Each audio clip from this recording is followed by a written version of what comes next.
Good day, everyone. Today I'm going to show you how to run the Patient Xpress service.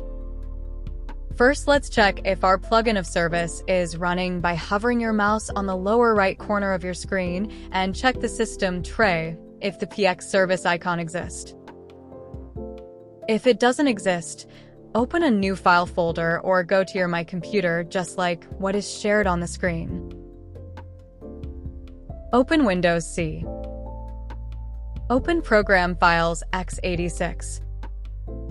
Open HRDSQ plugin folder twice.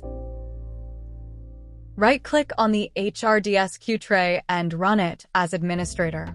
After running it as administrator, you can now see that the plugin is running by checking the system tray again on the lower right corner of your screen, just like what is shown on the screen. And that's it. That is how you run your Patient Xpress service plugin.